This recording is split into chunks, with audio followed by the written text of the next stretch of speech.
નમિતા પટેલ। હવે જોઈએ અગત્યના સમાચાર। એસટીના ડ્રાઈવરે લગ્નની લાલચે યુવતીને ફસાવી દુષ્કર્મ આચર્યું। અઠવા પોલીસ મથકમાં દુષ્કર્મની ફરિયાદ નોંધાઈ। ફરિયાદ મુજબ એસટી બસના ચાલકે યુવતીને લગ્નની લાલચ આપી શારીરિક સંબંધ બાંધી તડછોડી હતી। અઠવા પોલીસે એસટી ચાલક સામે ગુનો નોંધ્યો।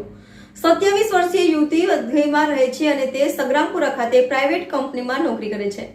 યુવતી એસટી બસમાં વઘઈથી અપડાઉન કરતી ત્યારે ચાલક સાથે મુલાકાત થઈ હતી। ચાલકે તેને લગ્નની લાલચ આપી પ્રેમજાળમાં ફસાવી હતી। છેલ્લા દોઢેક વર્ષથી આરોપીએ યુવતીને ડુમ્મસ, મગદલા અને સગ્રામપુરામાં ભાડાના મકાનમાં અને ગેસ્ટ હાઉસમાં લઈ જઈ શારીરિક સંબંધ બાંધ્યા હતા। અઠવા પોલીસે ગુનો નોંધી એસટી ડ્રાઈવરની ધરપકડ કરી। NN news Surat. દર્શક મિત્રો, તમારી આસપાસ બની રહેલી અવનવી ઘટનાઓ વિશે જાણવા માટે NN ન્યૂઝને લાઇક કરો, શેર કરો, સબસ્ક્રાઇબ કરો અને બેલ આઇકન પ્રેસ કરો, જેથી આપને નોટિફિકેશન્સ મળતી રહે।